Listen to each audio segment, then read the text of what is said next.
बहुत समय पहले पहाड़ों के बीच बसा एक छोटा सा गांव था जिसका नाम था मायापुर। यह गांव हरे भरे जंगलों और घने पेड़ों से घिरा हुआ था। दिन में तो यहाँ शांति रहती, लेकिन रात ढलते ही गांव पर एक अजीब सी दहशत छा जाती। गांव के लोग कहते थे कि जंगल के उस पार पुराने खंडहर महल में एक चुड़ैल रहती है। रात के वक्त कोई भी जंगल में नहीं जाएगा। सुना है वह चुड़ैल रहती है। सभी गांव वालों को कह दो कि रात को अपने बच्चों को बाहर ना भेजें, कुछ भी हो सकता है।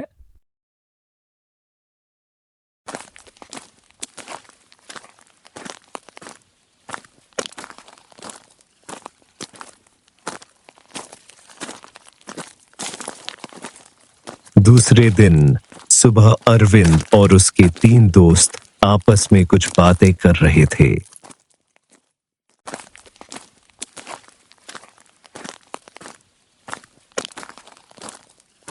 हे दोस्तों, आजकल चुड़ैल के चर्चे सुनने को मिल रहे हैं। ये सब अंधविश्वास है। चुड़ैल फुड़ैल कुछ नहीं होती। इतना बोलकर अरविंद चुप हो जाता है वह, और सभी दोस्त अपने अपने घर चले जाते हैं।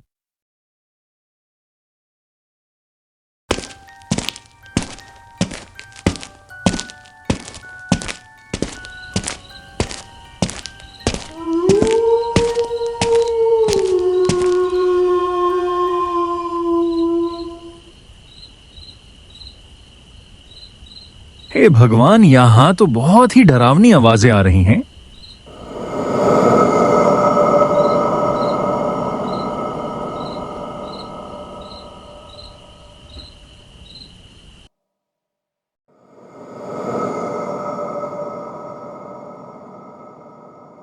ये वही हवेली है जिसमें उस चुड़ैल की पहचान बड़ी ही भयावह थी। लंबे बिखरे बाल, लाल चमकती आंखें और काले नाखून। कहते थे जब भी वह प्रकट होती, उसके साथ अचानक ठंडी हवाएं चल पड़ती और दूर दूर तक कुत्तों के भौंकने की आवाजें गूंजने लगती। लोग मानते थे कि वह आधी रात को गांव के घरों में झांकती और जिसकी परछाई पर उसकी नजर पड़ जाती, वह इंसान कुछ ही दिनों में रहस्यमय ढंग से मर जाता।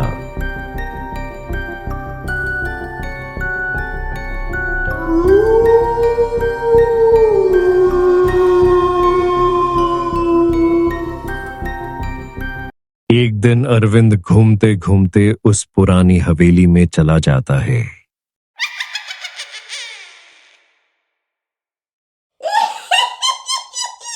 उसको वह एक हवा में आकृति दिखाई देती। वह आकृति उसी चुड़ैल की थी। वह चुड़ैल बहुत ही डरावनी थी। उसकी हंसी पूरे महल में घूम रही थी। वह चुड़ैल अंदर ही अंदर कुछ मंत्र बोल रही थी। चुड़ैल को देखने के बाद अरविंद के होश उड़ जाते हैं। वह पीछे हटने लगता। डर के मारे उसका पसीना निकल जाता है। चुड़ैल अपनी डरावनी आवाज में अरविंद को कुछ कहती है। तभी अरविंद अपने मुंह पर हाथ रखकर उसको बारीकी से सुनने और देखने लगता है।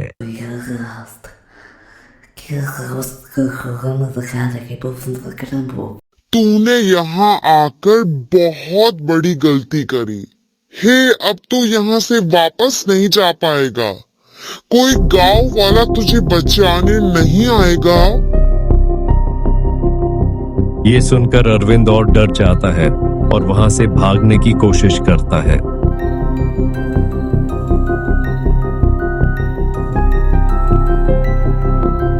अरविंद को भागता देख चुड़ैल गुस्से से आग बबूला हो जाती है। उसका गुस्सा 7वें आसमान तक पहुंच गया था।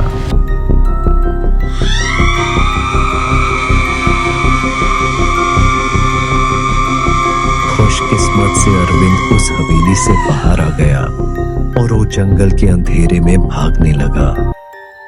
हे भगवान, अब मैं क्या करूं?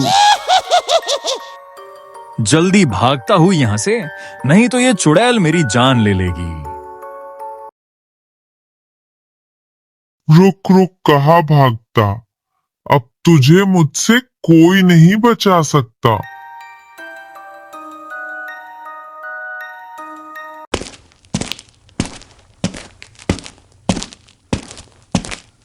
अरविंद भागते भागते थक गया था।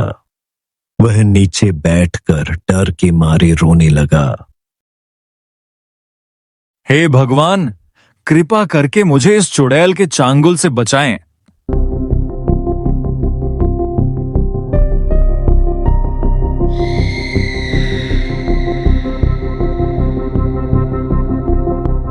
एक बार फिर अरविंद उठकर भागने लगा,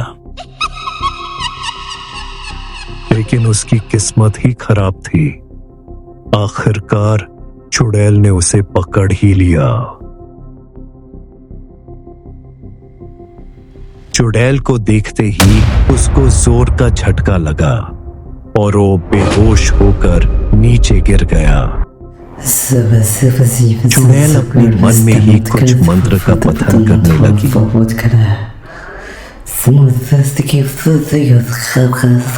तभी गांव के कुछ लोग अपने साथ लालटेन लेके अरविंद को ढूंढने के लिए जंगल में चले जाते हैं। उनको वहां तरह तरह की डरावनी आवाज सुनाई देती है।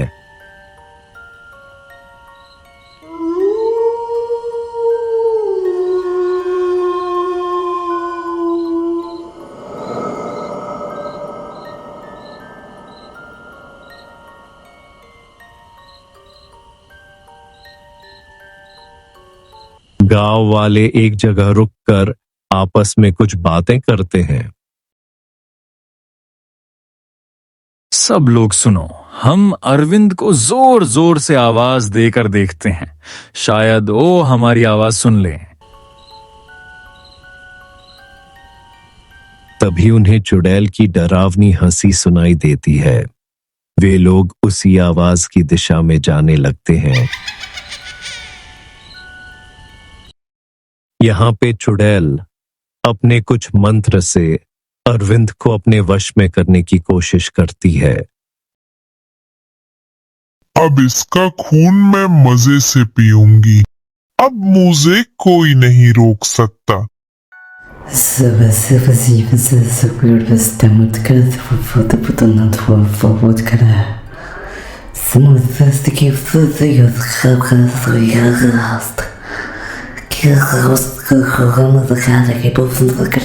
ये सब चल ही रहा है, तभी सभी गांव वाले चुड़ैल के सामने आ जाते हैं।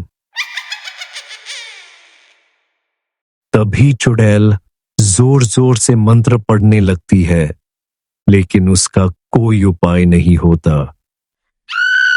गांव वालों को एक साथ अपने पास आकर देख चुड़ैल गुस्से में लाल होकर वहां से उड़कर भाग जाती है। उसकी डरावनी चीखें हवा में गूंजती है।